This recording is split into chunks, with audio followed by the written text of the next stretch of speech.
All right, folks, how's everyone doing today? So, for today's session of our 12 days to start wholesaling, we will discuss how we get paid, which is the Dispo side of the business. So, today's Dispo day, and I've got an amazing dude as a guest speaker, which is Tom. Tom's my business partner. He heads the Dispo side of our business. And before we get into it, just want to introduce myself for some of the folks who are new to the channel. My name is Caesar. I've partnered with Tom in Austin, and I've been in the business for a little over 12 months now. And I did personally over $100,000 of assignment fees in my first 12 months, close and funded. So I'm just a regular guy who left the 9 to 5 grind to create freedom and legacy. And my channel is all about documenting the real journey from the wins, the struggles, the good, bad, and the ugly, and everything in between. So really the main goal here, as you can see on the screen, is to grow together and inspire each other to action. No excuses, just moves. So after you watch this session, if you find it valuable, if you're able to take away, if you had any takeaway, please smash that like button, subscribe if you haven't done so. And most importantly, leave your biggest takeaway in the comments below. And then also for some of you folks who are doing your own Dispo, please let us know any feedbacks, anything that we can improve on. Greatly, greatly appreciate it as well. That said, enough with me. I'm going to go ahead and introduce Tom here. So go for it, Tom. Hey, y'all. Caesar, first of all, thanks, man, for having me on. You're more the hey, look at me guy on our team, so I'm usually behind the scenes and just trying to get us paid is all. But I appreciate you putting me in the spotlight for a day and kind of showing what I do on a daily basis to make sure that we keep the lights on. So just a little bit about my experience. So I've been in wholesaling, I guess, for about 1.5 years now, so maybe a little bit longer than Caesar. I honestly haven't even paid attention to how many deals I've gotten closed and funded. It's just always on to the next one. Looking forward. So, but yeah, so really excited about today. I'm just going to kind of go through and show y'all what my process is, what I'm looking for, how I'm marketing deals, some of the tools that we use and all that good stuff. So with that being said, Caesar, can you, beautiful. All right. That's for later. And by the way, Caesar, if someone asks a question or something, I can't see the comments. So if you could just stop me and then ask it, that would be a huge help, my man. Okay. So Dispo, basically we're taking the way our business is set up is we've got like Caesar does all of our acquisitions. And then once Caesar gets a deal locked up, it comes over to me and my team. I have one Dispo person right now that works underneath me. And then we just hired another one like yesterday. So she'll be coming on. I'm doing some training with her today. And then she'll be pretty much going on Monday. But basically our Dispo process is, as you see in front of it, the first thing that I'm going to be doing is re-underwriting the deal, making sure that everything's good there. I think this is a good rule of thumb, like whether you're a solopreneur, if you're doing just Dispo, if you're just doing acquisitions, no matter what, you have to be in lockstep with that deal all the way through. So you should be underwriting a deal like multiple times. Like, and when I say multiple, I'm talking like 5, 10, 15 times throughout the process to make sure everything's good to go. And then you gotta, once you get feedback on a deal, you need to be adjusting your numbers if they need to be adjusted in your calculator. So starting at the top there, rule number 1, this is for my team. Like this is the document that I use to train my team. You got to understand where your buyer is coming from and why they would buy this, right? That's going to determine how you speak to that person. Obviously, if you're looking at a buy and hold deal that you're going to present to buyers, you don't want to be talking about buy and hold numbers to a fix and flipper, right? Like you need to be very targeted on who you're looking for.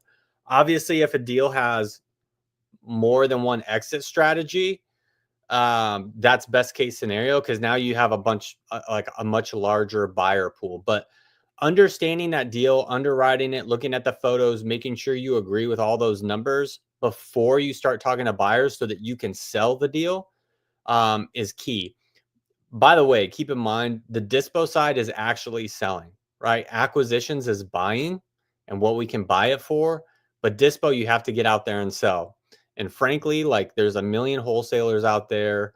There a lot of them are brand new, many of which haven't even done one deal, which is totally fine, but you want to make sure that you're setting yourself apart. Like, why is that buyer going to buy your deal today, right? So rule number 2 is think about your existing buyers. Obviously, I've been doing this for a minute. So there's certain markets where, I can get a deal moved in 24 hours or less. Like I have all the buyers, I have relationships with them. JV partners is the same way. Like there's certain markets, certain types of deals that we do JVs with. We've got a really good JV partner where if we get a deal in, let's say St. Louis or a market similar to St. Louis, that deal's 30K or less and it cash flows $1,000 a month. I'll be honest with you. I know that sounds like a unicorn deal, but it's not in a lot of markets. But a lot of times we're kicking that over to a JV partner that we have, and he has those deals moved for us in like 2 days. So rule number 2 is just think about existing buyers that you have and if it fits their buy box. And then same thing with JV partners, and call them first, right? You might save yourself some time, effort, energy, what have you, by leveraging existing relationships that you already have. Also, the other thing that I want to point out with that is, like, for example, me and Caesar were partners. I'm pushing Caesar back into those markets as much as I can because it makes my job easier. It's not necessarily making Caesar's job easier, but by leveraging existing buyers that we already have in place, like we don't have to do a ton of work. Like if I've got a ton of deals on my plate, I'm not going to tell Caesar to stop working, stop getting deals locked up. I'm going to say, hey, go get me a deal in this market or that market.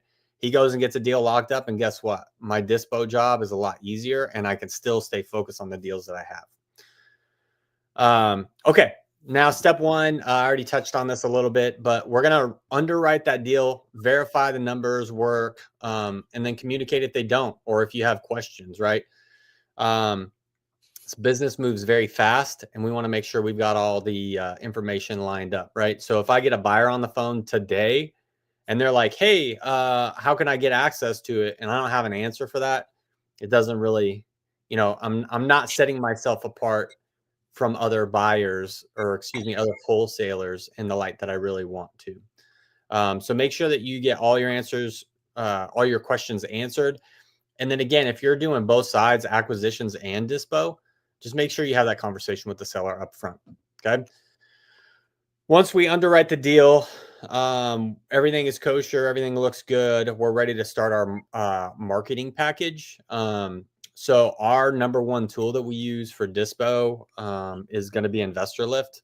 That's going to do like 95% of the heavy lifting for us. It's got a ton of buyers in there already. So we're going to leverage that, right? A lot of times we'll do a Google sheet, like a Google Doc.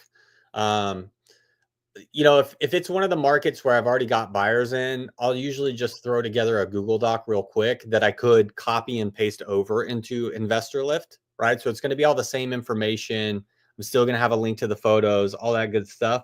But I'm going to try and save myself a little bit of time on that, kick it over to those good buyers. And then those relationships, they take time to build, but like a lot of times I'll know if I'm going to have a buyer for it, or at least walkthroughs by the end of that same day. Like, so if I were to get a deal locked up now, or Caesar was able to get a deal locked up now in a good market that we have buyers in, I'll know, like within 2 days, whether that deal sold or not.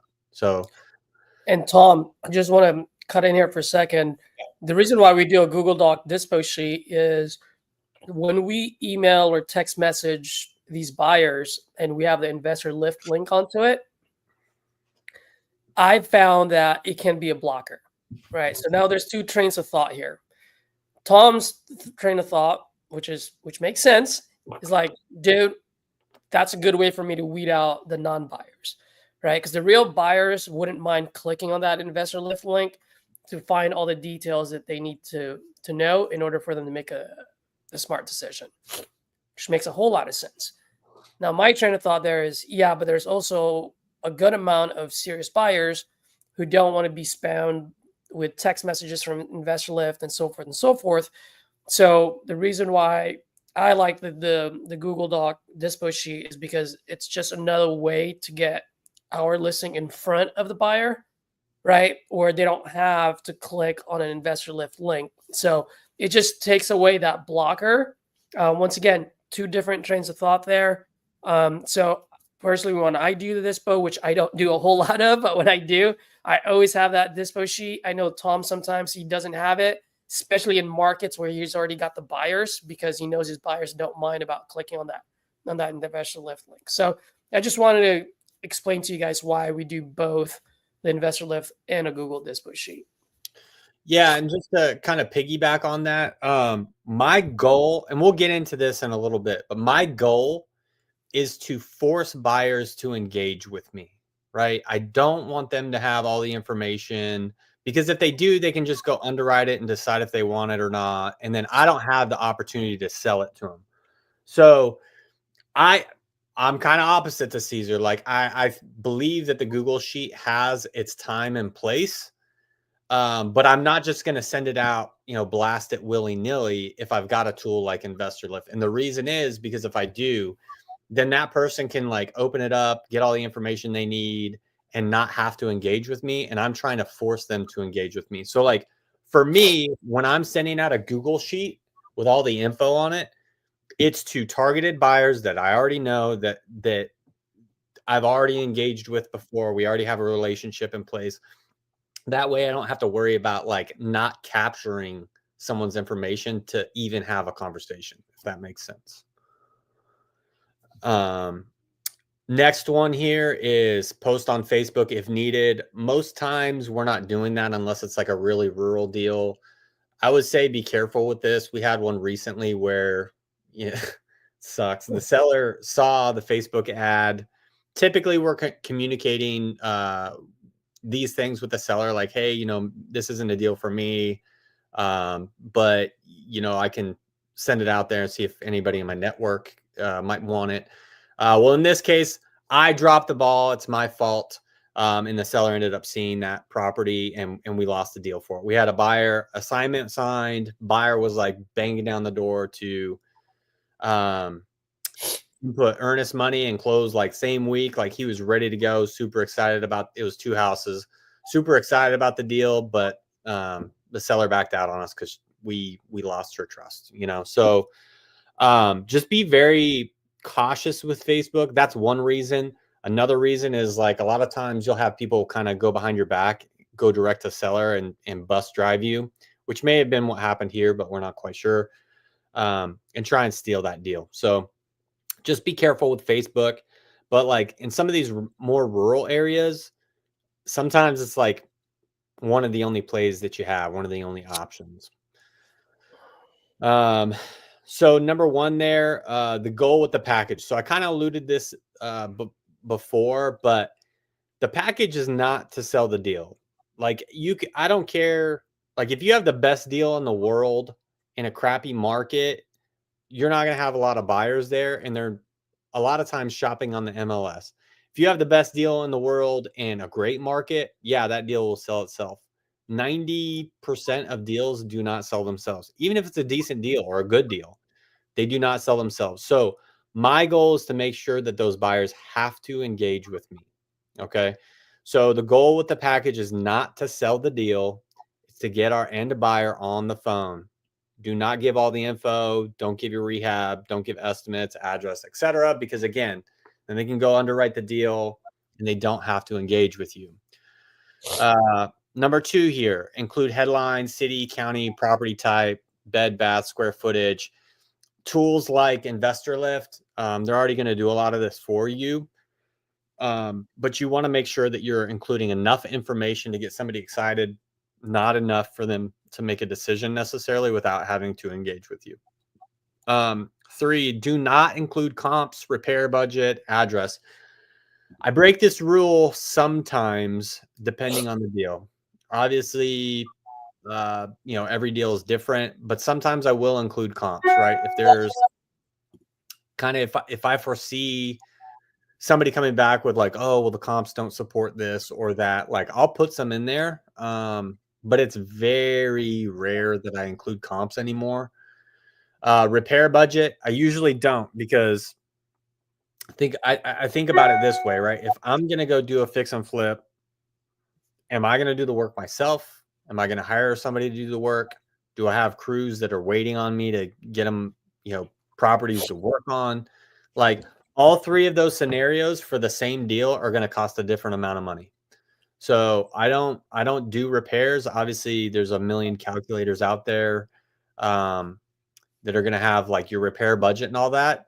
I would say know that information, have a ballpark idea. It's important information, but don't include it on your marketing. And then address, do not ever include in your marketing. Because again, you want them to be able to engage you. If they have the address, they don't have to engage you. And also, they could go behind your back and try and cut you out of the deal. Hey, Tom, one thing I'll say is, yes, 100% agree with you on not including any rehab cost on your marketing package.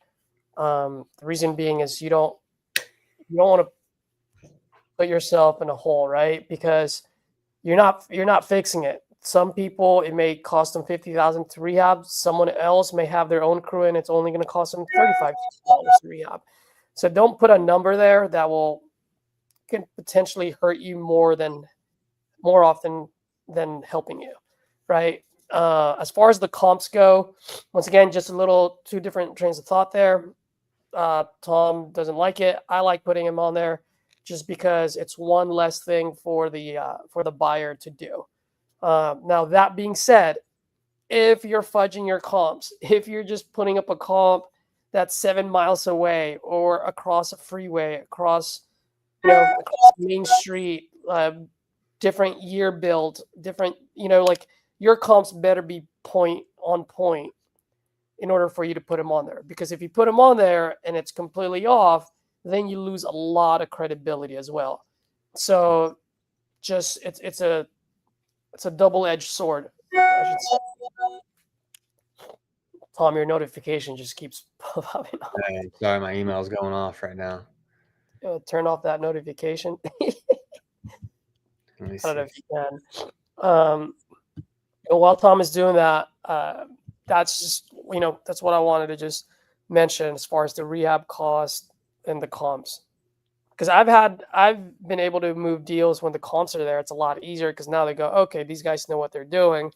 But once again, if you don't, I've had, by the way, just FYI, guys, for folks that are new here or aspiring to be a wholesaler, I've had comps from JV partners, potential JV partners, come to me and like, hey, here are my comps. And I look and I go, why are these your comps? Because Zestimate says so. I'm like, when was this property sold? It was sold 5 years ago. So why is that ARV, the current ARV? I can't use that ARV, right? And so you just want to make sure that if it's your comp, it better be a good one. It must, it has to be sold in the last 6 months, 12 months if you have to. It has to be within a quarter of a mile radius or half a mile, as long as it doesn't cross freeways, train tracks, major streets, and so forth. So just wanted to point that out for the folks that are watching that are new or aspiring to start their wholesaling business. Those are some of the key things that you want to stay away from. Yeah, a couple of things I want to say, just kind of piggybacking off that. You cannot use actives. You can kind of use pendings. Actives will get you like a ballpark of maybe where the house could be. But you really want to use,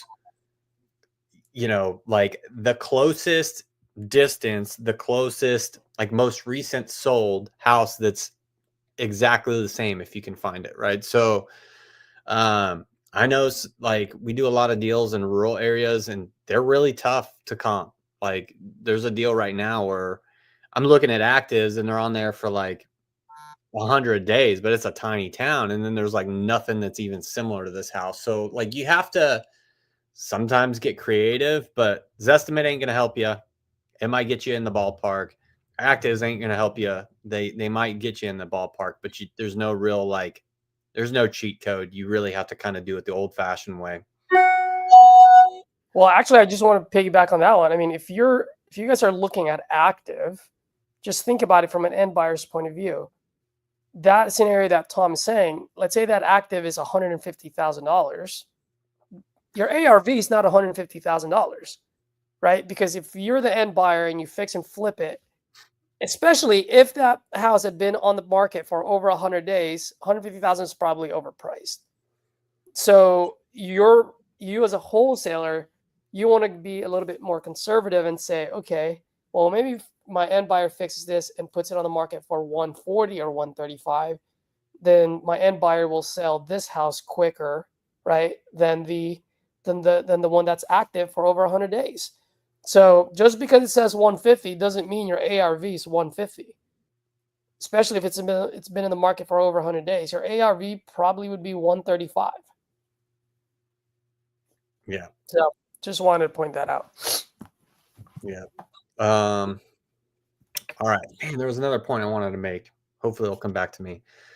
So going on to number 3, we have investor lift. So that's going to do that's going to find the vast majority of our buyers there, unless we already have relationships with someone.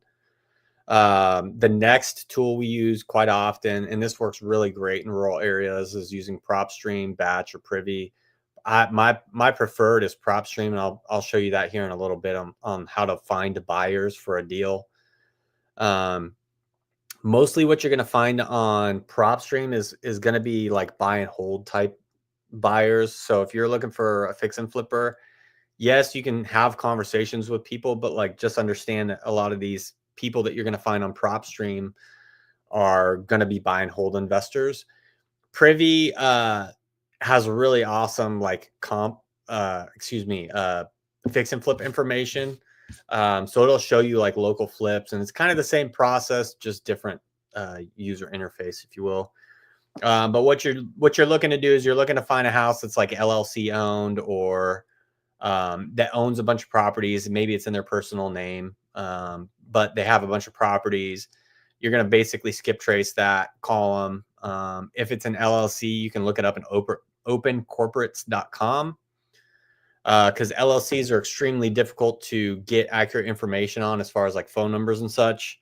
On Open Corporates, you're going to look for that person's name and then see if you can find it. I've found people on Facebook, just searching their name, or you can go to US Phone Book, TruePeopleSearch.com, to search for names, to try and backdoor a phone number so you can actually have a conversation with somebody. And then obviously Facebook, I'm sure everyone's pretty familiar with that. In my experience, the most important thing you can do is talk to people, right? I think I said it earlier. Only the best deals and the best markets are really going to sell themselves. You can have a really great deal somewhere and believe in it and be super excited about it and still have a hard time selling it. So the number one most important thing, in my opinion, is getting people on the phone and having conversations with them. Okay. On Investor Lift, we'll pull buyers out of Artemis mode or God mode on there. If you're familiar with Investor Lift, super easy to do. And then we just dial. On a decent sized market, I'm pulling 100 buyers. Even in markets that I already have buyers and relationships on, I'll kick it to those guys, let them have it for 24 hours. And then, if it's something that they're maybe not interested in, next day I'm downloading a list of buyers and I'm hammering the phones to try and get someone to go walk it and ultimately buy it. So that's our process. I'm not going to show you all that because I know probably most everybody on here doesn't have access to Investor Lift, or maybe not the same access that we have. So I really kind of want to focus on, if it's my first deal and I have maybe PropStream and that's how I'm communicating with people and underwriting deals and stuff, that's what I want to show you guys to help you actually find buyers for your deals. Talking to buyers, 5 steps. The number one goal of my first call is to get them to go see the property. Now we do sight unseen properties. It's super few and far between.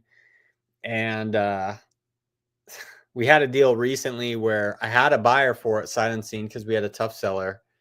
And,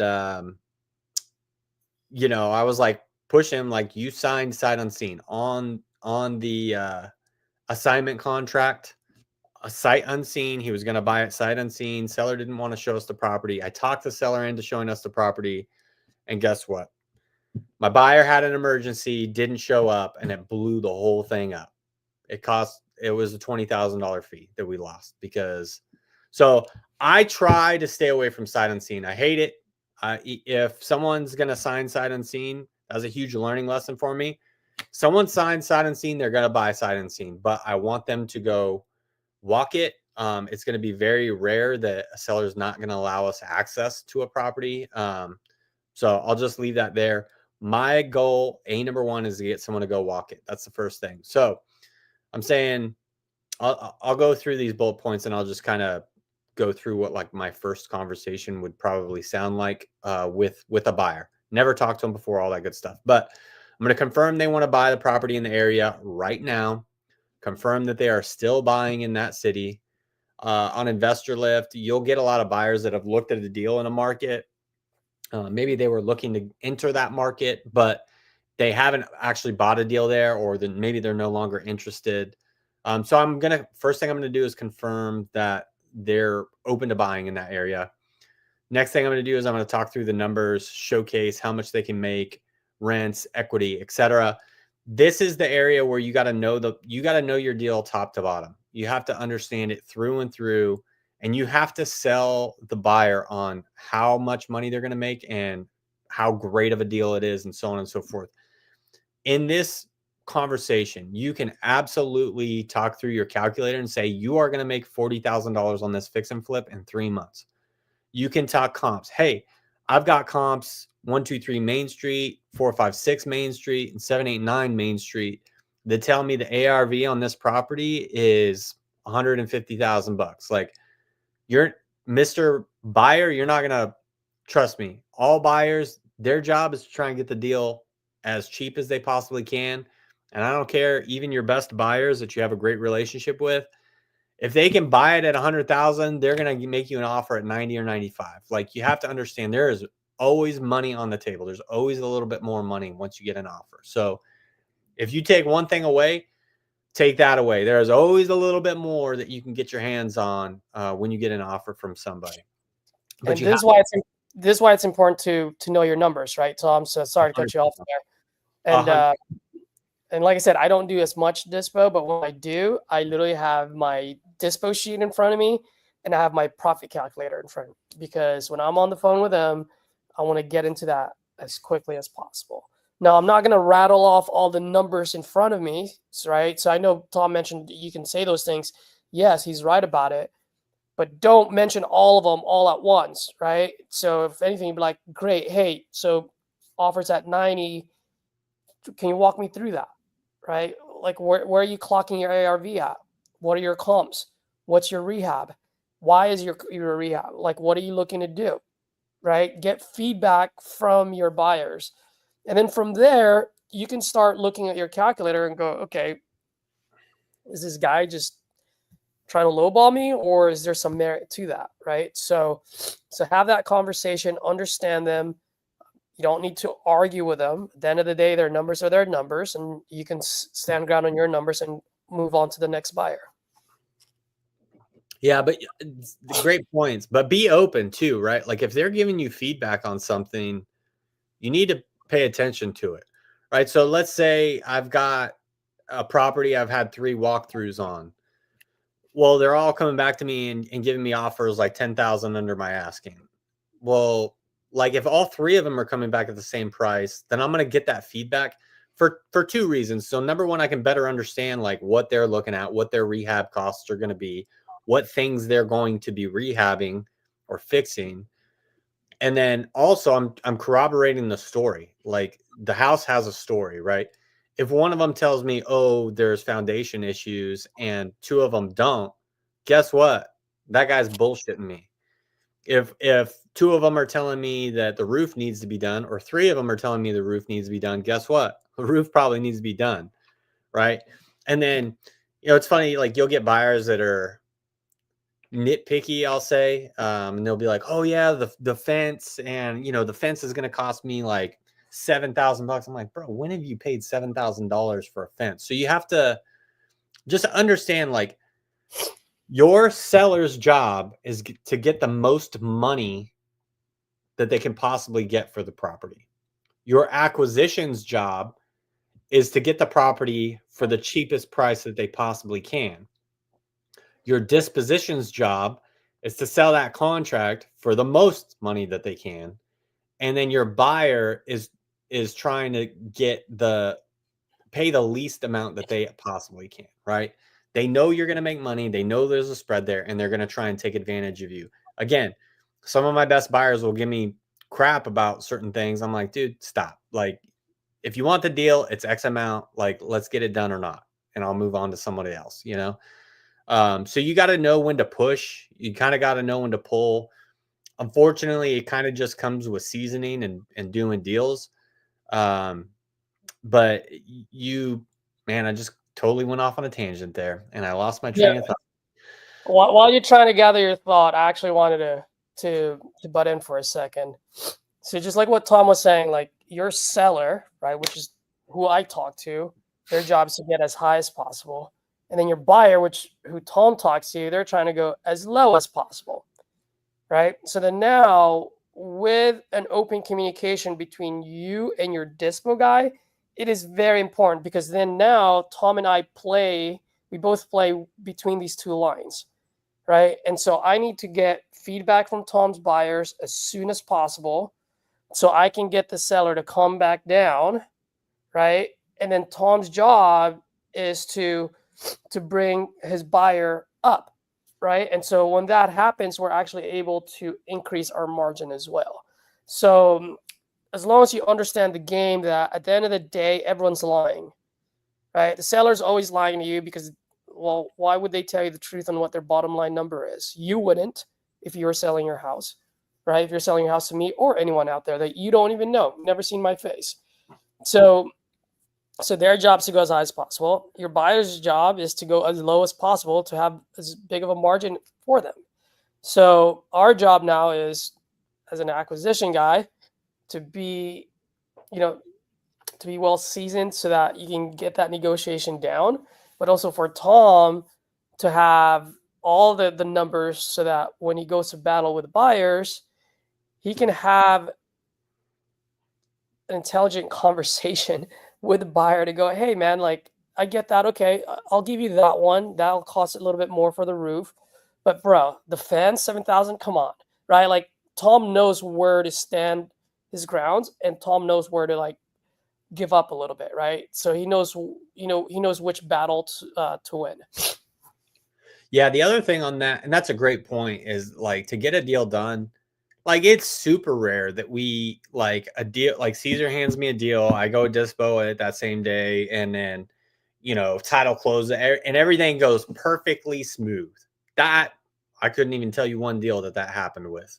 Like some are definitely smoother than others, but there's always hiccups. There's always something. There's always a title encumbrance or something, right? So you just have to work with each other to figure out a solution. That's what we get paid for, is to find a solution for the seller, provide an opportunity for a buyer, and then bring some money home to our families. One thing, as far as dispo goes, like let's say it's day one on any given deal.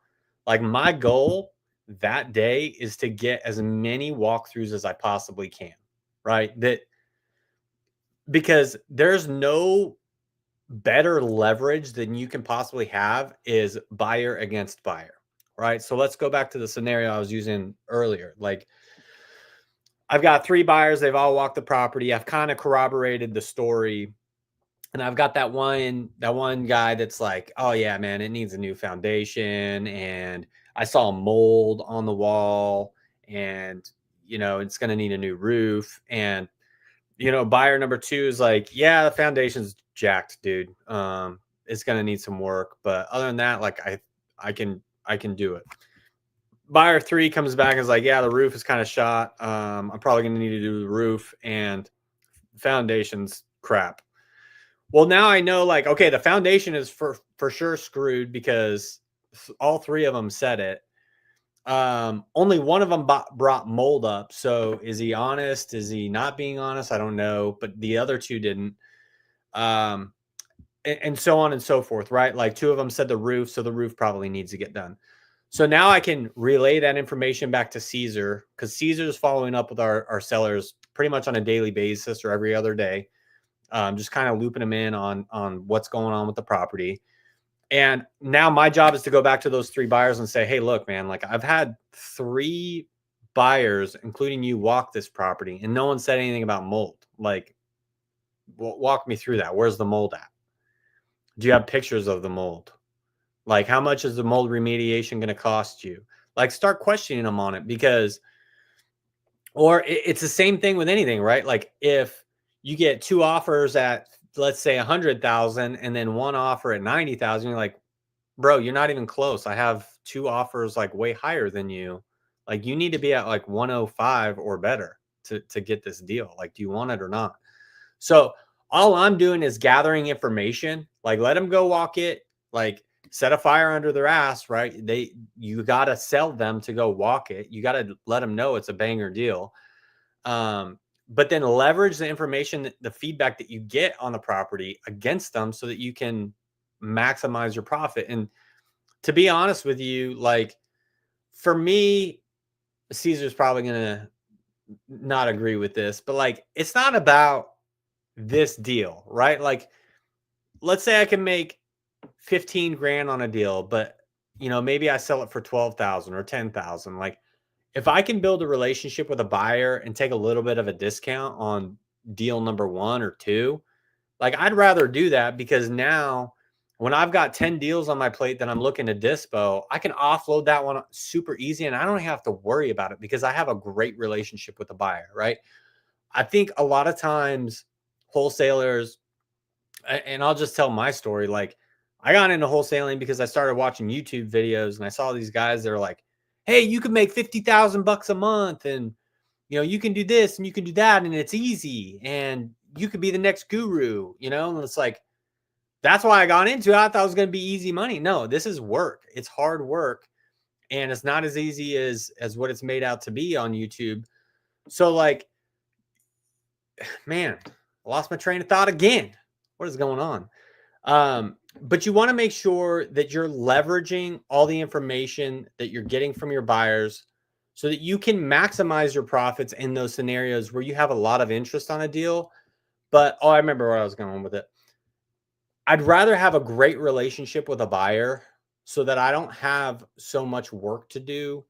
And it sounds bad. Like, I'm not a lazy person. I work my ass off day in and day out. But if I can do a deal easy and make a little bit less on it because I have a great relationship, then guess what? I can go sell two other deals that are going to be harder to sell and actually maximize my profits by doing more deals in a month. Does that make sense? Yep. So anyway, sorry, I got off on another tangent. But goal number one is get them out there, sell them on the deal, tell them why it's a great deal, get them out there to walk it, gather that feedback back. If you're doing acquisitions or both sides, obviously you want to take some of that information back to your seller. If you have an acquisitions team, you want to get that information over to your acquisitions team so that they can, if you need a price reduction, they can start that process on their end. And then let's kick down here. I think I went through a lot of these without actually hitting the bullet points. So if you're getting pushback on a deal, like maybe your numbers were off because maybe it does need more work than what we initially thought, right? Again, your sellers their job is to get the most money to put in their own pocket. So maybe they're not 100% honest with you, or maybe it's an inherited property that they haven't been to in the last 15 years and they don't know anything about it.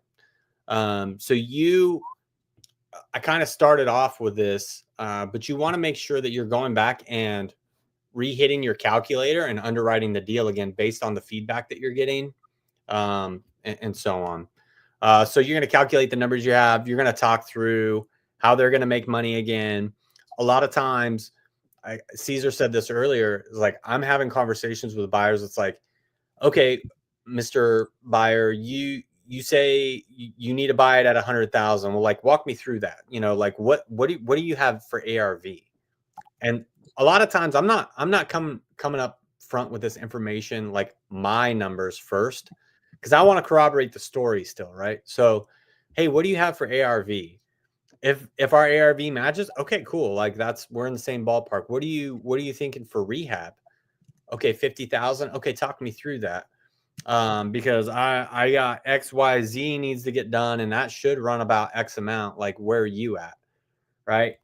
You want to corroborate the story. So I've had buyers, I shit you not, where their numbers are the same as ours, right? ARV is good. Our rehab numbers are pretty close. And they're like, yeah, I really need to be at, 10,000 below you're asking. And I'm like, okay, well, walk me through that, because my profit calculator is showing the same numbers and it tells me you're going to make, 40, 50K on this flip. Like, walk me through that. And a lot of times I'll just screenshot it and send it to him. Be like, well, I don't get it, because I know my numbers are right. You corroborated my story that my numbers are right. Like, you're not going to beat me up on price. That's kind of another thing is, I don't know if y'all have done like a lot of dispo versus acquisitions, or kind of where you stand in your journey of real estate, but like, these buyers will beat you up. I get beat up on a daily basis, and I know my stuff. Like, I know my systems, I know the deals through and through, and I still get beat up. So you got to be prepared for that. The beautiful thing about the dispo side, in my opinion, is it's straightforward. I'm a very empathetic person. I did acquisitions before, by the way. And it was tough, man. You get those sellers that are like, their sob story, and you're like, man, I just want to get this deal done for them. Like, I don't really care if I make money. Well, you have to make money. That's why we're doing it. And if you work for somebody, obviously you got to put money back to the bottom line. So like, the empathy was really tough for me, but I also love building relationships. And on the acquisition side, it's not really relationship building. So, it was like, man, you get a seller, you get a deal done, great, and you move on. But then you're like, man, I wonder what's happening with Tony or Sarah or whatever. So I love the dispo side. I did not want to move over to dispo when I did transition over to dispo. I did it because it was what our company needed. But since I've been on dispo, I absolutely love it. It's like my favorite thing, because I get an opportunity to build these relationships with buyers. Sometimes I can get pictures from deals when they're done, or I'll see them get listed on the market. And I'm like, all right, cool. They're going to make some good money on that. Like, that stuff gets me pumped up. But it's very different from the acquisition side. So scheduling a walkthrough, this is extremely important. When you're having conversations for walkthroughs, you want to make sure you set expectations. And this is like everywhere in any one given transaction, right? Like, acquisitions is setting expectations with the seller. On dispo, we need to set expectations. We need to make sure that they understand what our process is. And frankly, like, if they want the deal, they need to adhere to our process. And if they don't want to, then we'll sell the deal to someone else. Like, I don't really care. If they can't schedule a walkthrough right now, then you're going to set a follow-up time. Like, hey, okay, when will you know by? So I'll call you after 5 p.m. just to see when you're going to head out to the property tomorrow. Be an example of that. You're going to confirm details with them. Hey, look, I just want to make sure you understand, like, before you go walk this, before we sign an assignment, like, I want you to understand you're going to be paying closing costs and our TC fee. This is going to be an assignment of contract, and it needs to close by X date. Last thing you want is like a buyer to come in and they're going to need, let's say they need to go get lending, and that's going to take 20 days. Well, your close date is next week. Then you're kind of screwed. So you want to make sure you're having these conversations up front.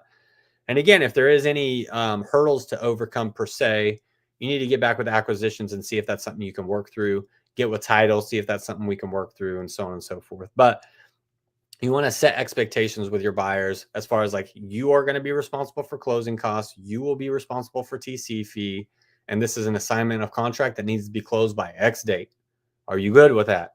Okay, cool, Mr. Buyer. For a walkthrough, hey, this property is on lockbox. I will give you the code 20 minutes before you're scheduled to walk it. Okay. What I need from you is for you to send me a video of you locking the door and putting the key back in the lockbox, because we want to make sure that our seller's property stays intact and nothing crazy happens. So can you please do that? Yes. You'll get pushback on that every now and then. It's very rare. Most buyers, they know, they get it, they understand. A lot of buyers have done a ton of deals. A lot of buy and hold guys are like 10, 20, 30, 100 properties. They get it. They want their stuff taken care of too. So they understand where we're coming from that. Let me go through this bullet point because I don't even remember what I have on here. So set expectations with buyer. Please send me a video of you locking your door and the lockbox. How much time, this is key, how much time will you need after to run your numbers? I'll probably take a half hour to get back to the office, and then I'll need an hour from there. Okay. So you're going to take about a half hour to walk the property. You're going to get there at 1. So then I'll be calling you around 3 p.m. Just to kind of see where you're at and take your offer. Okay. All right, cool. Great. So also, I just want to kind of butt in here for a second, Tom. Yep. The thing here is about moving the goalpost, right? You always want to make sure what's the next step. Like, just like what Tom said, Dispo is the selling side. So now you're selling. And if you don't know what the next steps are, if you don't tell the buyer what the next steps are, then you're always being reactive. And there's nothing I hate more than being and Tom knows this because he and I had gone like this several times, going, Tom, what's the next steps? Why are we waiting for someone? If we're waiting for them, they're not a real buyer. Like, why are we moving with another person? And so forth and so forth and so forth. Because as a sales guy, I always want to make sure that I'm closing, right? And I'm sure you've heard many people say this. When you're selling, close doesn't happen in the end. Close happens throughout the whole journey, right? So you got to close them every single step of the way. Great, Mr. Buyer. Once you get to the property, you're parked outside, give me a call. I'll give you the code. Cool. Give them the code. By the way, when you leave, take a picture or a video of you, quick video of you putting it in there. I just want to make sure we're covering all of our assets, right? Something happens, I don't want it to go against me, and I don't want it to go against you. Does that sound fair? Yes. Okay, great. As soon as they send the video, guess what? I'm calling them. Hey, man, thank you for doing that. Great. What are your thoughts? Let's do our numbers. Tom likes to do the, hey, does it take you half an hour to an hour, da-da-da, right? And I've tried that. Once again, just my sales side, but I'm a little bit more aggressive. And so it's like, bro, like you already saw it. What are your numbers? Well, I don't know. Okay, well, I know my, let's talk this through. Like, what did you see that needed to be done? How much do you think that's going to run? Right? How much do you need to set aside for your closing costs? How much do you need to set aside for your holding costs and so forth? So you can have those type of conversations right after the call, or if you're more of a Tom, where it's like, okay, I'll give him, if he needs half an hour, I'll give him half an hour. If he needs an hour, I'll give him an hour. That's okay too. There's no right way. There's no wrong way. You just got to find the way that works for you, but you got to stick to it, right? So if he says an hour, then if I was Tom's manager, then I should be looking at his calendar. And if Joe walked the property at 8 a.m., I'm going to be talking to Tom going, Tom, why don't you have Joe at 9 o'clock? Right? Because that's your process. If that's your process, then why are you allowing it not to happen? So that's something that I just wanted to point out on that end. But it's all about having a process, right? Like Caesar knows how he's going to work the deal. I know how I'm going to work a deal.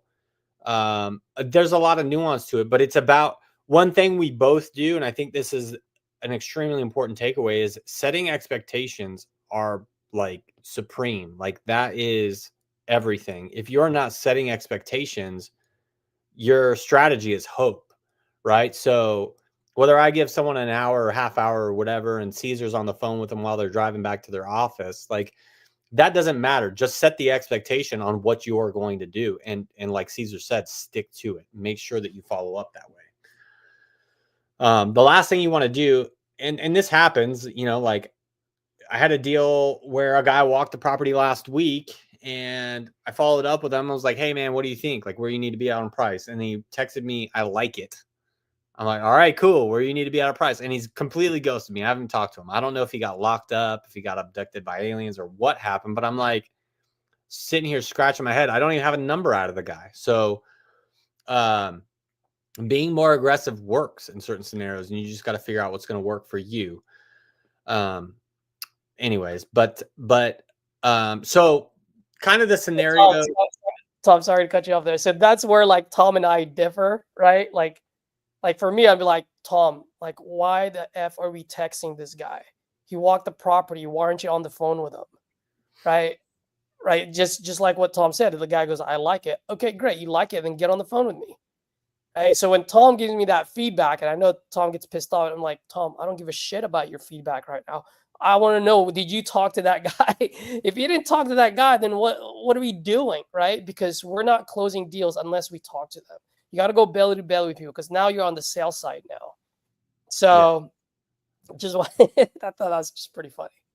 I love it, dude. Well, you guys are getting a firsthand view of Caesar and my relationship, and it's all love, but we press each other, and that's the important thing because we're always, like Caesar said earlier, you got to move to the next stage, right? So as we do that deal by deal, we're moving our business to the next stage too. But we always got to be competitive and pushing each other. So And by the way, Tom presses me a lot of times. Remember in the beginning of this call, Tom, what's the first thing he does? He re-underwrites it, right? So he'll come back to me going, Caesar, why is your ARV $10,000 more and your rehab is $20,000 less? Like, bro, like this is gonna be really tough. Like he will put a lot of pressure on me before he puts it out on InvestorLift. Now my job is to be able to explain to him what I think and why I need to be where I need to be and what I can do after that. So as much as I press him on the Dispo side, this dude presses me. There's been a couple of deals where I'm like, heck yeah, dude, we got a banger of a deal. And he just, within 30 seconds of talking to Tom, like, screw you, Tom. but it's good because at the end of the day, our goal is to make money and put food on the table. So 100%. We have a great relationship going, bro, like full transparency. Don't worry about hurting my feelings. I might get pissed off here and there, but as long as we're doing it so that we can make as much as we can for our families, I'm okay with that. You know what I mean? Like all that is just water under the bridge so that we can move forward. Yep, 100%. All right. Getting back on track. So obviously the lockbox scenario, that's if, you know, property's vacant. A lot of times we're going to have a seller, you know, seller occupied or tenant occupied properties. This I think is more important than anything else. As far as like people walking properties, if the seller is going to be there or there's a tenant, sometimes tenants don't even know the property is getting sold. So you have to set the expectation with that buyer. Like, do not talk price with the seller at all. Do not talk money at all. If you want to have a conversation about money, you have that conversation with me. I want you to feel comfortable with your numbers. I want you to like make sure that you feel like you're winning buying this deal. So, you know, anything condition related is fair game, but do not talk numbers with the seller or tenant at all. It's not going to fly. So we've had deals. We haven't had a deal since we've been doing this and setting those expectations up front. We haven't had any issues with any buyers trying to do some sketchy stuff. But before we were setting this expectation, we absolutely did. Or, you know, sometimes maybe the buyer doesn't know. Like maybe they don't know what's going on. Maybe they're a newer investor and they don't even know that you're wholesaling. Who knows what the situation is? But we've had buyers talk money with the seller and they're like, what are you talking about? Like, you know, like it's awkward. It's not good. So just make sure you're setting those expectations up front. And then after that, once you know, accept an offer verbally, obviously you're going to send an assignment over to them. Again, set expectations with them. Hey, look, again, you are going to be covering closing costs. You are going to be paying our TC fee. Earnest money is $5,000 non-negotiable, and it needs to be in into title wired within the next 24 hours. Like, these are non-negotiables. The worst thing you can do is not set expectations with that buyer and have them walk all over you. And again, I've learned all this the hard way. Set those expectations up front. And then, a lot of times what we're doing is like, hey, look, we've sent multiple assignments on this deal just to kind of like light a fire under their ass. Hey, we've got multiple assignments out on this. It's first EMD in. If you want it, then sign your assignment and get earnest money in like yesterday. That way you don't have to goof around with them, kicking the can down the road. Now, there's some scenarios where like maybe you're a little bit more lenient, like if you're, we've had deals in like rural wherever, and like we found the one buyer in 100 miles of the city, and like if he's giving me pushback on earnest money, I'll be like, look, I'll do $3,000 earnest money, but it still needs to be in within 24 hours. Like there's time frame should not be negotiable. But anytime someone's talking to you about earnest money and trying to negotiate earnest money, that should be a red flag for you. This is kind of a separate note, but it should be a red flag that they're a wholesaler, especially if they want to go like really low earnest money. Yeah, they're probably daisy chaining it. Yeah. And I said it yesterday. Nothing pisses me off more than wholesalers not being honest with another wholesaler. It's like, bro, like if you just want to JV, like if you have a buyer, you want to daisy chain it, like I am fine with that. Just have a good, honest conversation with me or with Tom and let us know how you're going to make this thing move. At the end of the day, the goal is to get the property moved, to get it to the finish line. So no need to act like you're the end buyer when you're not, right? And so that really just pissed me off. And I know it pissed a lot of people off. And there are times when it's like, okay, just based on principle, like screw it. We'll sell it to someone else, especially if we have other buyers, right? You have other buyers and let's say yours came in higher, but you're daisy chaining it and you didn't tell us, dude, I'd rather just go for someone that's maybe a couple of $1,000s less that I know I don't have to deal with a middleman, because I know in the long run it's gonna hit that finish line quicker than a daisy chainer, But if you just set that expectation in the beginning, we're all cool, man. Like you're a wholesaler, I'm a wholesaler. Yep, 100%. It's all about honesty and whether you're willing to work with someone. We had a deal. I learned a ton on this one deal in Cahokia, Illinois. It's across the river from St. Louis, Missouri. So big market, a lot of buyers, but it's kind of like out of the way a little bit, right? So there's some good buyers in Cahokia, but a lot of the St. Louis buyers don't buy there. But one of the lessons I learned was there was a lot of people that were hitting me up about the deal that I was talking to, and they were talking like they were the buyer. Well, through some of my questioning, I was able to figure out like they weren't the buyer. And I talked to like the big main buyer in that area. He was one of the first guys I talked to, and he super low ball offered me, so I didn't take it. But long story short, I called him a week later. I'm like, bro, let's get this done. Like, I need you to be at X. And we sold the deal. We didn't sell it to him. But he told me, he's like, dude, everybody and their brother and their sister has sent me this freaking deal over the last week. Like, I'm sick of looking at this thing. He's like, are you the one with the contract? I was like, yes. They're all bullshitters, dude. They're all telling me they're the buyer and they're bringing it to you. So, now I can pretty much smell a wholesaler from a mile away. There are certain key things, but if someone comes to me and is like, hey, dude, I'm not going to be your buyer, but like I've got a buyer that buys in this area that's looking for a deal like right now. Cool. Yeah. Throw it at them. Like, I don't mind. Like I can assign it to you and then you add your fee on top, or sometimes we'll do a split or whatever. But if they're going to pretend like they're the buyer and they're not, like that's a deal killer. I'll never do business with them. So just FYI. And it also depends on the area, right? Like if you're in a market like St. Louis or, like San Antonio, Texas, or wherever, like you don't need JV help. I tend to not turn away help, but like I'm really looking for a buyer. I don't want to split my assignment with somebody. I don't, like if I need someone, then yeah, I'll do it. But if it's in a rural area, you better bet I'm JVing every freaking time, because if someone's got a legit buyer that buys in that area, I'm going to spend like hours and hours and hours trying to find them. Or this JV person can like make my job and life a little bit easier. I'm going to JV. Yeah.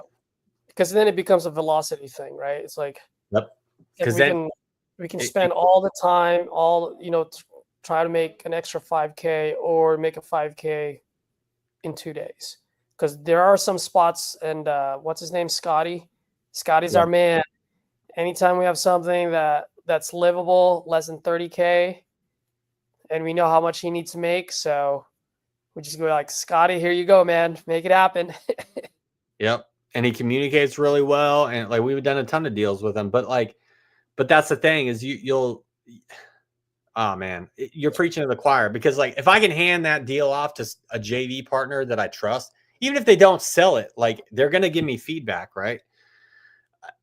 I can move on to other deals and then make a lot more money, right? If I take a little bit less on one deal, but then I sell 3 deals in the same time that it would have taken me to sell this one deal, we make a lot more money. So it's about volume and speed and intensity, right? So Hey, Tom, we do have one question here. Sam says, what about a no assignment clause to push away other wholesalers off the bat? we don't have it in our, I mean, you can.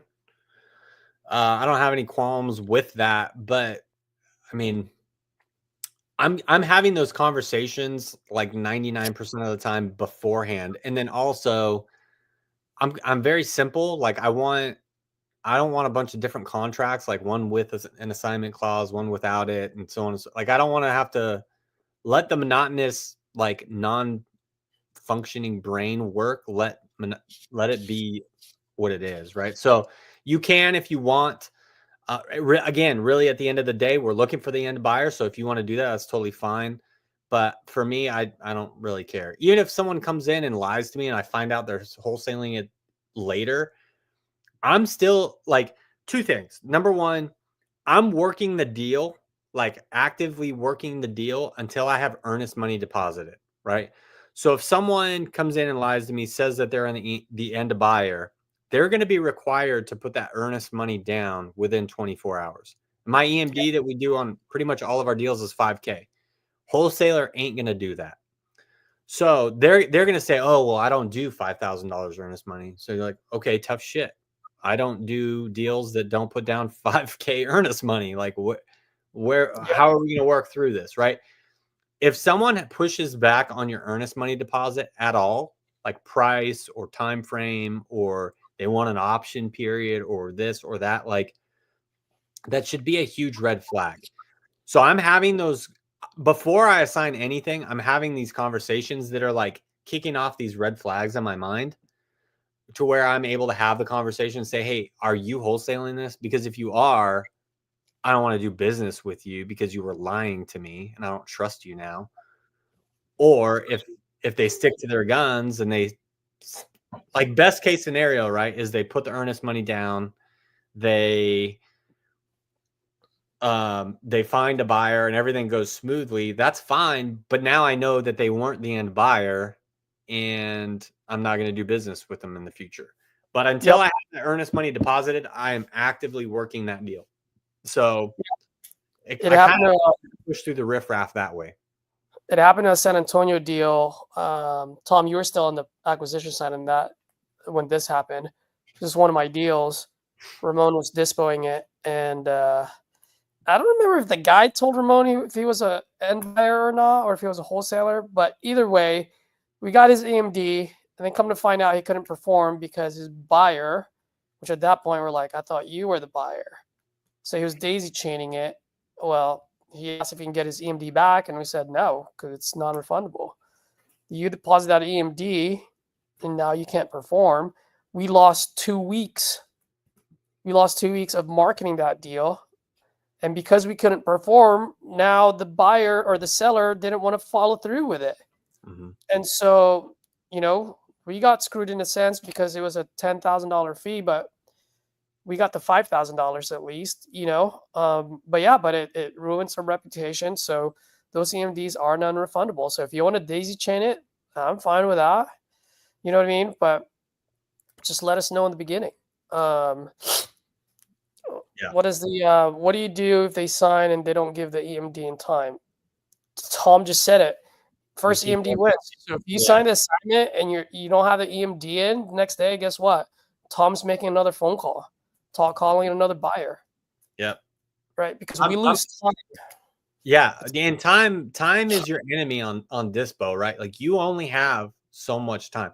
As soon as that seller signs that contract, like the clock starts, and you better get your ass moving. And like, I don't know what you guys typically are putting on your contracts for a time frame, but like Caesar's quick. He's like 14 days, which gets us more deals because we can perform better than most other people, right? Like we can close quicker, but like my job, like I've got 14 days, including the freaking weekends, mind you, to get this deal done. So like I'm hammering that deal until earnest money is deposited.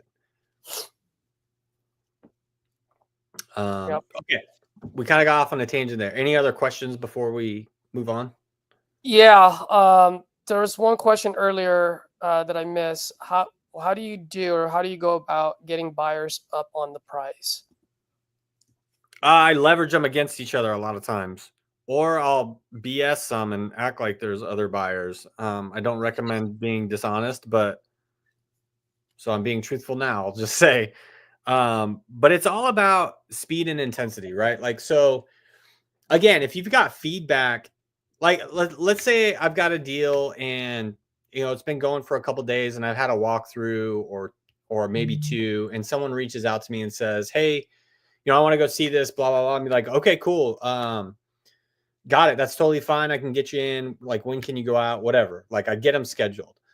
But in that conversation, I'm making sure they know there's other people that are involved, right? There's other buyers that are interested, right? And so it's the same thing with time frame. It's the same thing with money, right? Like, if they're like, okay, I need to be at X, I'm like, okay, walk me through that because I've got higher offers. Like what are you seeing that they didn't see? Tom, if I can interject there, at the end of the day, how do we go about it? Remember, it all comes down to everyone is lying. If they're coming in at 90 and your asking price is 105, most likely they can do 100 or 102, right? They're going to start low so that way they can increase their margin as possible. All right, so if you're at 90, hey, thanks for the offer, but walk me through it, just like what Tom said.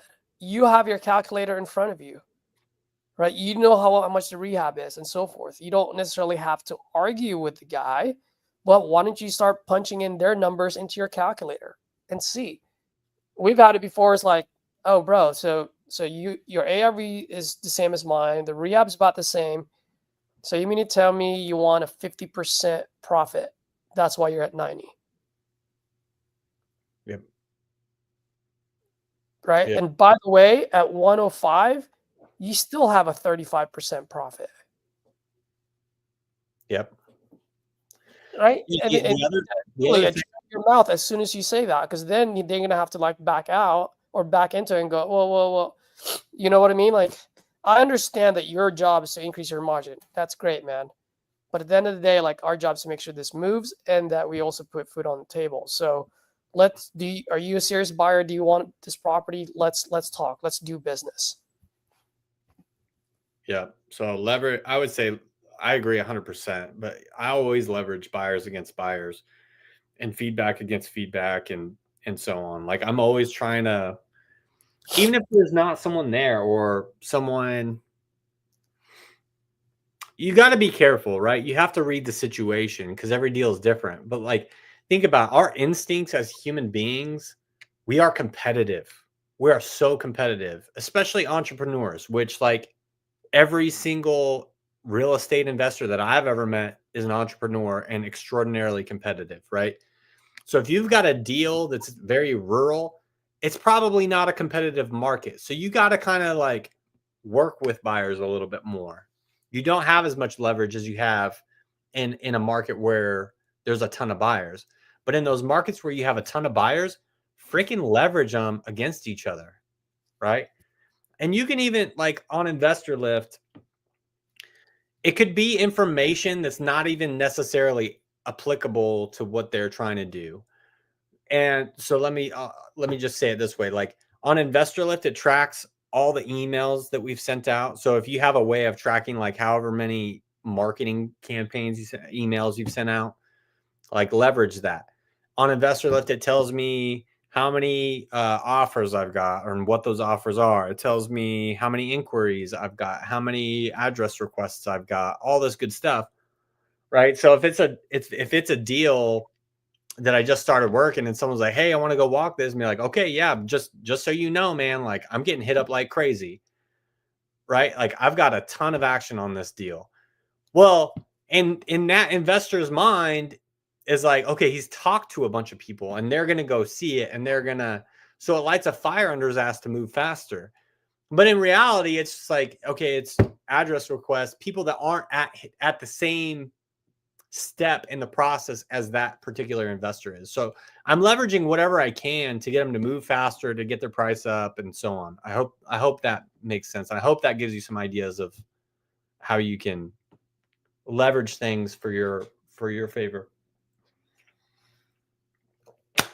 Man, I didn't want this whole call to be on this, but just a couple quick notes. Like, I don't do scripts. You got to figure all that out yourself. This should be a conversation, but here's a couple good, like, little nuggets. We already kind of went through a couple of these. Don't talk price with the seller at all, or about closing date. You can talk condition only. Conversation should be minimal between you and the tenant. Don't talk about, rent numbers, closing date, anything like that that can make the tenant feel uneasy.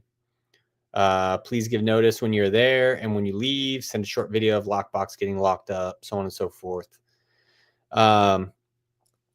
These are just a couple quick lines. Hey, what are you thinking on this one? I like open-ended questions like this, right? Because what this is going to do, this is like post-walk conversation. Hey, what are you thinking on this one? It allows them to tell me what's important to them. So if they want to talk numbers, they're going to start talking numbers. If they're going to talk condition, which a lot of times they do, because buyers are all the same in a lot of ways. Like, a lot of times they're going to start talking like all the crap that's wrong with the property so that they can low anger you on price. Again, for you to recognize this, it takes reps. But I like asking the open-ended question because it gives me the feedback that I need to give back to Caesar. And then it also gives me the feedback that I need to leverage against the other buyers that have walked the property, right? I care about the number, right? I care about the money at the end of the day. However, I need to understand what's really going on with the house. So I like asking an open-ended question. Hey, what's your feedback? What do you think about it? What's the condition? Anything different than what was in the photos? It allows them an opportunity to talk you through what's actually going on. And then obviously, what's your offer, where you need to be at on it.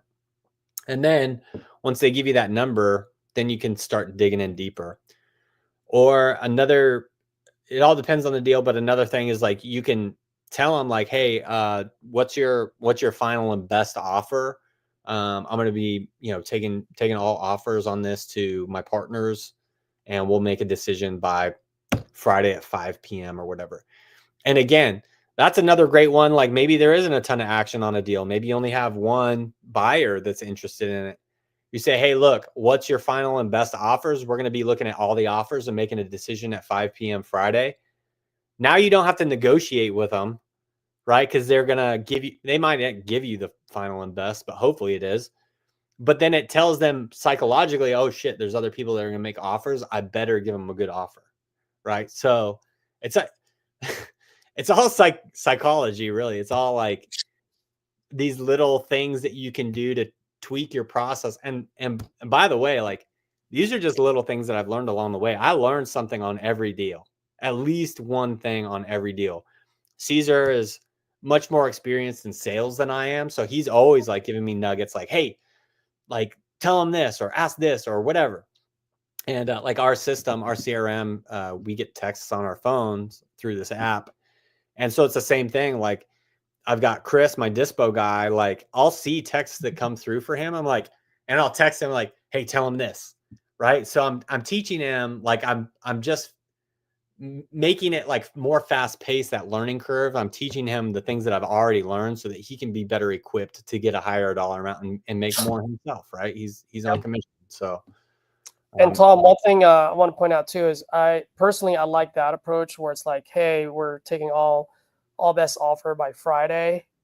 Now that being said, man, from what I'm hearing from the grapevine, like let's say we're marketing it at 20,000, right? Say from what I'm hearing from the grapevine, I think it's gonna be like mid-20s, you know. But like I said, we're taking our thing by Friday. So if this is something you want, and if you want to get rid of the competition, then throw in your best offer before then.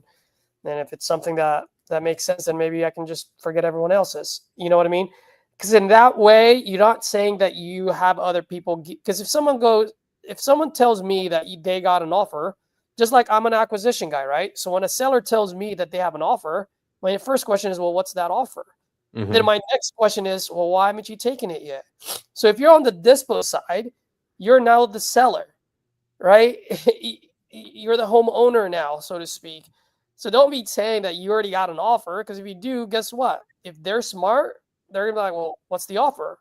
Well, Caesar, why haven't you? That's a full asking price. Why haven't you taken it yet? What the heck are you doing spending your time with me? Then now you're caught on a bluff. And so I personally like to drive things where it's like, hey man, we're getting a good amount of walkthroughs, and we have Friday as our the day when we're taking in offers. Yeah. So in that way, and you can be like, hey, look, from what I'm hearing from the grapevine here is it's gonna be like the mid-20s. Like I know the asking price is 20, but hey, take a look at it. If you want to get rid of the competition, submit your offer before then. And hey, if you can do it quicker than everyone else, you get your EMD in, the price is right, we can get rid of the other competition. But that's how it is right now. Yeah. You know what I mean? So it's open, but it creates that FOMO effect, right? And if they like it, they'll throw in an offer. If they don't, guess what? They won't. Yeah. But one thing that I wanted to get into, Tom, is this is one thing I've always said many, many times. You got to move quick on the Dispo side. And I say this all the time, and we are guilty of it from time to time. Right? So what I mean by that is, like what Tom said earlier, we do 14-day closes, right, on our contracts. So a lot of you guys do 30 days, 60 days. That's fine. Whatever your days is, you got to move fast, right? So what I mean by that is our 14 days, I'm talking to Tom within 48 hours. Tom, what's the feedback that we're getting? If Tom hasn't gotten any feedback, I'm like, Tom, why the fuck haven't you had any feedback yet, right? So at that point, it's like, okay, if we're hearing crickets, it's probably bad location or bad price. It's one of those two things. So I got to make a decision right away. It could be marketing too. It could be your marketing too. It could be your marketing too. So then you got to ask that as well. Sorry to butt in, but like one thing that's extremely important is a lot of times we as wholesalers like, man, I want to make 10K on this. I want to make 15K. This is a 25 banger, right? If your numbers do not support that, don't ever post it high. You're going to do two things. If you post a deal too high, number one, you're going to ruin all of like your credibility, if you will. Buyers will not take you seriously. And that's for that deal and future deals. You'll ruin all your credibility, and then the deal gets stale. And as the deal gets stale, like on Investor Lift, it shows our buyers how long that deal has been posted there. If you post a deal on Facebook, guess what? It tells you when that deal was posted on Facebook. So if you're calling a buyer and talking to them about this great deal that you have and selling it to them, they're like, yeah, sounds good. Well, why was it posted on December 1st? And you're just calling me now. Like, why hasn't somebody else bought it? Guess what? I don't care how good of a salesperson you are.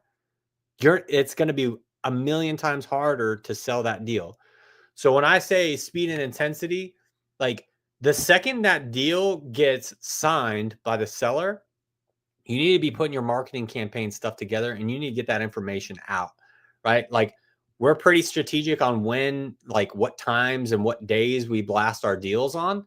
So like if Caesar got a deal locked up right now, we probably wouldn't be blasting it until Monday morning. But guess what? I'm not posting that son of a gun until Monday morning because I don't want people thinking like, oh, well, if it's such a great deal, why didn't it sell Friday? You know what I mean? So I'm sorry, Caesar. But I just want to add that in there. No, it's not. You don't have to apologize. That's 100% correct. 100% agree with you on that. All right. So a couple things. I got a hard stop in about 10 minutes, but I wanted to go over a couple things with you just to kind of show you a little bit of a marketing deal. This is a deal that we did. We got a 12K assignment on it. And this was a while ago. I just pulled this one up. But like you want your buyer pool to be as big as possible, right? So if you've got a fix and flip, you want to be running it for BRRRR numbers too to see if it would be a good BRRRR property, so on and so forth. So this one is a 2.11% rental. It's obviously we wanted to shout that out. Perfect BRRRR. Obviously, it's going to be a free house once you refinance out of it, and it'll still cash flow. Like I threw this one in there, a little bit of excitement, right? Hey, the only reason we're not buying this one ourselves is because we're not local enough to manage the rental. Like I'm funny enough, I should probably do this more often, but I did get feedback from buyers when I was talking to them, like, hey, why aren't you buying this? So that's why I put this in there. And so anyways, but this was a great deal. We got 12K assignment on it. We did end up dropping the price. This is where that feedback comes in though, you guys. This is like we had it priced too high. I gave feedback to Caesar. He went to the seller to get a price reduction, and that's why we were able to move it. ARV 125, we don't do that a whole lot anymore, but sometimes we do on deals where it makes sense. Rents, if you don't have Rentometer, I think it's a great tool. You don't need it. You can find rents on Zillow pretty good, but Rentometer I think is the most accurate as far as I know. We have comps on this one. So on this property, it made sense to have comps, right? You always want to add in here your property details, 3-bed, 2-bath, 1,500 square feet, you know, your year built, occupancy, if it makes sense, so on and so forth. Yeah, and one of the things that I did, if you look at the comps, like because I put this thing together, I put the year built, right? Now you can look at the subject property. Subject property is 1968. Just right there, Tom. That's the bottom. Go back where you were. No. Oh, that was up there. No, go up there. Just go up to where you were. It's already there. Oh, yeah. Yeah, right? It says built 1968. Now someone's looking at this and go, oh, all right, well, their comps are actually older than the subject property. You know what I mean? It's pretty close, half a mile, 0.4 mile away. Sold. When was this sold? Right? Very recent, right? Because I think we were working on this on August or July. Forgot what it was. So yeah. So I just wanted to share that with you guys because I see a lot of things where it's like comp is here, comp is there. And then I click on the comps like, oh, it was sold 2 years ago or a year and a half ago. Oh, and then the build is 10 years, you know, like subject property is built in 1975 and the comp is 1999. It's like, well, that's not a comp. So if you can comp it right, I like to put the information on there so it grabs their attention. So then they can click on it, right? Because now for me, it goes back to my digital marketing days, like 1968 subject property. This comp is 1965. Oh, this was sold recently. Okay, I better look at this. By the way, another thing Caesar did here is these are links, y'all. So you can actually click on this and open it.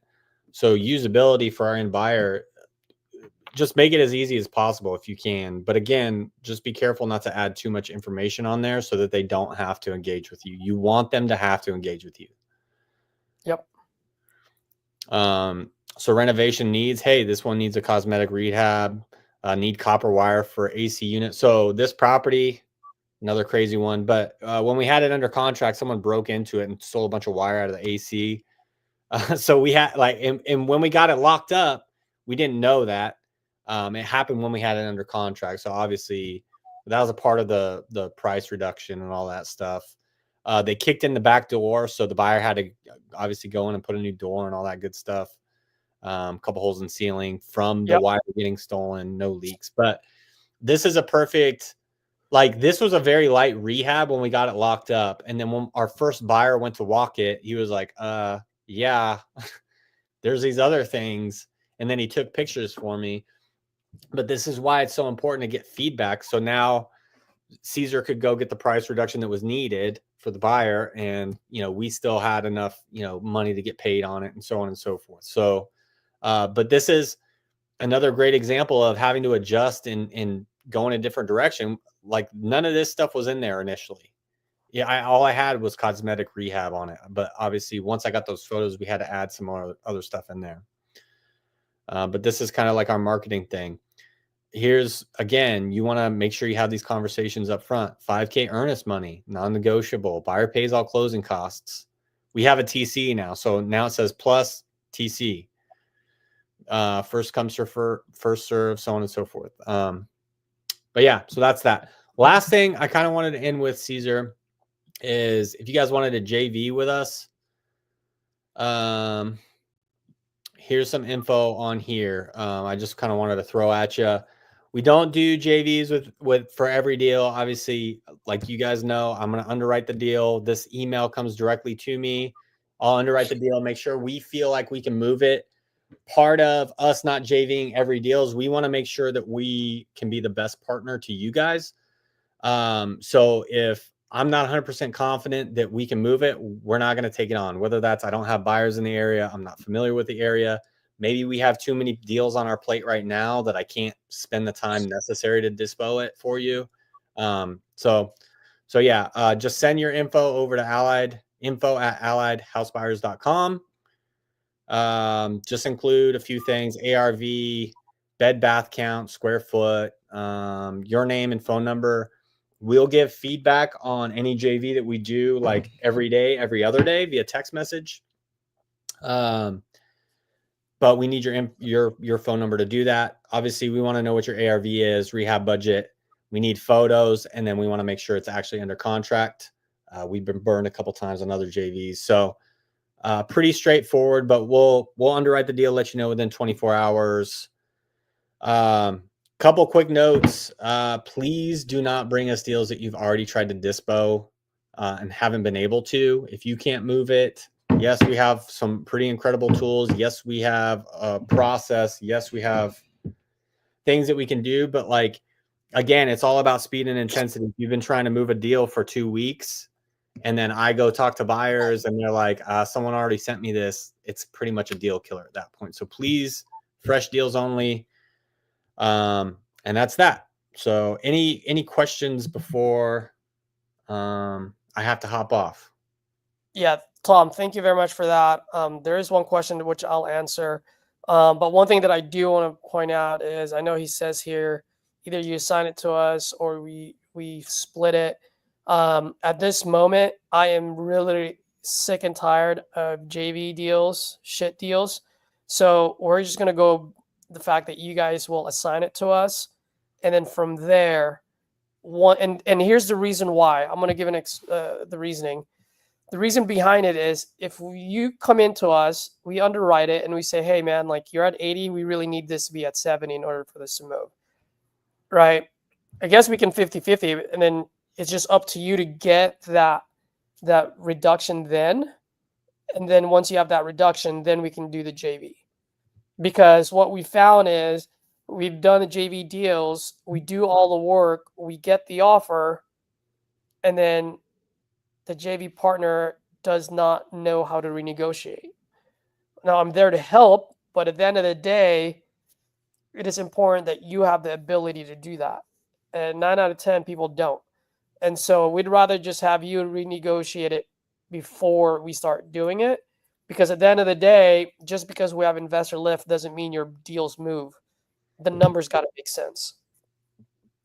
So the way I'm looking at it is you got to earn your way to do that 50-50. If anything, just assign it to us at a price point. Now, we're not trying to be greedy here, right? Like if we know it's going to move at 80, then we want it at 70. So then now you assign it to us at 70. So we get our $10,000 fee. and then now it's up to you to negotiate with your seller. If you negotiated a 50, then bam, bro, like you got a $20,000 fee and we only have 10,000, right? So it's up to you. Obviously we'll be flexible with you. Like if you come back to us, go, hey man, like I did my best, but the only thing I got was 65. So then now you have 5,000, we have 10,000, and obviously we'll scale that, we'll move that with you, so in that way it's fair for you as well.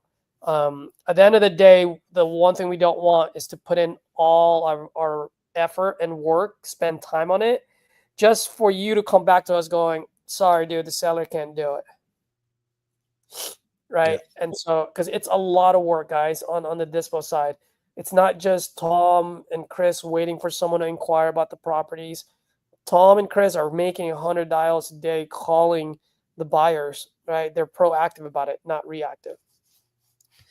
The question I have here, what is the highest that we have? How do you explain it to the buyer? Do you double close? So double close, we haven't done any double closes yet. I don't think we will, but I don't want to say never.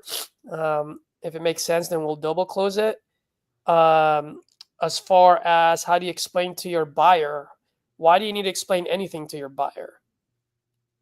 Right? Like your fee is your fee. Now, that being said, they may ask you like, hey man, like you're getting $20,000 out of it. Great. Are you not hitting your margin? You agree to this price because obviously it hits your margin, right? So you got to pay your staff. You got to keep your lights on just the same way that I do. We've got staff. We've got business partners. We got to make our margin too, man. Right? So at the end of the day, if they're not hitting their margin, then they'll let you know where they need to be. I don't know. I don't know what your take on that, Tom. Yeah, I mean, well, it's part of the acquisition process is like, hey, how much do you want for the property? That's like the second question that we ask them. So a lot of times, you know, like maybe we agree to that price or not, whether we get it locked up. But at the end of the day, the seller signed the agreement at whatever price, you know, we got the deal locked up at. So if they're coming back to us and saying, hey, you're making a ton of money. Yeah, I mean, I'll be honest, like we've done a ton of deals, and like I've never had a conversation with anybody seeing it on the HUD. Like I've never had to like explain it ever. So Not from a buyer's point of view, no. yeah, yeah. Or Yeah. you mean seller's point of view, but No, he's saying buyer. oh no, yeah. Oh yeah, okay, I misunderstood. Yeah, Yeah, from a buyer's standpoint, like, hey, you said you wanted to buy the deal, you'd buy it at X price. Like, who gives a shit what I make on it? Like, you thought it was a good enough deal to buy it. Like, I don't care about them complaining, you know? yeah. If that number, if $200,000 hits you're okay with that because it hits your margins. Like, why does it matter if I'm making 30 or 5,000? If you're making your margins on the back end, and then it's a good deal. Yeah, Don't and if you have a problem with that, penalize fine, I me. won't send you any good deals anymore. Yeah, don't penalize me for being a really good negotiator with the seller. Yeah. You know, so you got to stand your ground on that. Highest view we got. I know this. Excuse me, guys. I have Jesus. My sinus is killing me these last couple of days. The highest one that we've got is because we do a lot of rural deals. Was in Joshua, Texas. This is the one when you guys were out in Kentucky, Tom. We got a $19,000 fee, $19,100 fee, but we could have actually gotten a $30,000 fee. That was my fault. We had two buyers that wanted it. I gave one the first right of refusal, and so it was to make this long story short, I gave my word to one buyer, and so we ended up losing $11,000 on it, or $10,900. But back to what Tom was saying earlier, for me, it's about my brand. It's about full transparency, and if I give someone my word, you know, I'll follow through with it. And then now he's a buyer of ours, so it's one of those deals where it's like, man, I could have gotten $30,000 out of it, and so we got 19,100. Yeah. Yeah. To be honest with you, like, it's always like the demeasuring, like, how big is your biggest fee?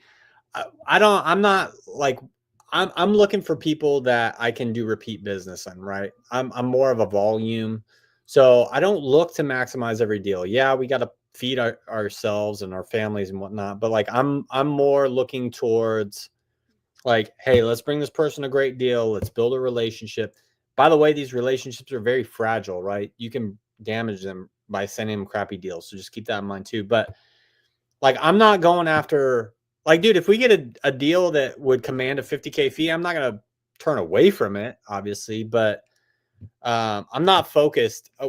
Our business is geared towards volume and doing a lot of deals. So we don't need to make $1 million on each deal, if that makes sense. But like, I've gotten, I mean, there's a multifamily that we're working now that'll probably be close to a 90K fee. But this is like months and months and months of work with this one buyer. So like, it's all going to even out anyways. Like, I can do a ton of small family, small single family, or I can do one giant deal.